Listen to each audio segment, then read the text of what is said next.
कदम पाटील गायकवाड एकाच वेळी आले एकत्र। गगनबावडा ते पंढरपूर या श्री रेवणसिद्ध दिंडीचे घेतले दर्शन।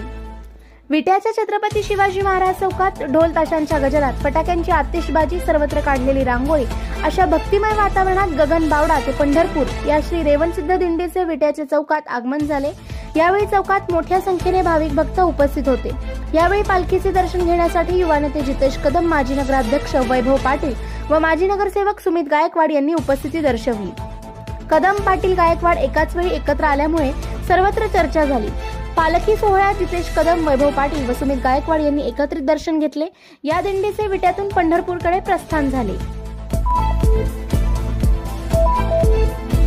विटा बँकेचा व्यवसाय 1000 कोटीचा व्हावा, सुहास बाबर यांचे वक्तव्य।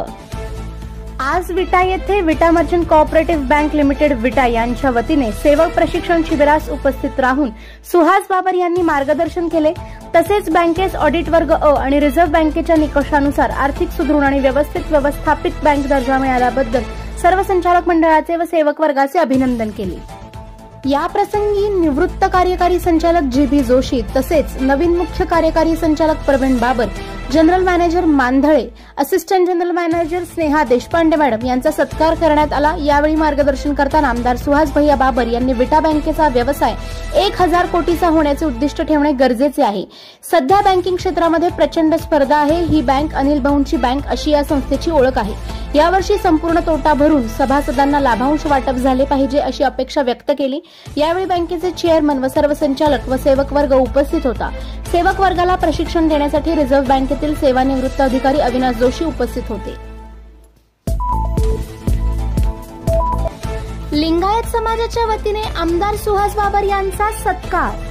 विटा येथील मनमथ मंदिर येथे समस्त लिंगायत समाज बांधवांच्या वतीने कर्तव्यदक्ष आमदार सुहास भैया अनिल भाऊ बाबर यांचा सत्कार तसेच विविध प्रश्नांसाठी बैठक आयोजित करण्यात आली होती। यावेळी भैयांनी लिंगायत समाजातील सर्व घटकांचे सामाजिक व सांस्कृतिक समस्या जाणून घेतल्या।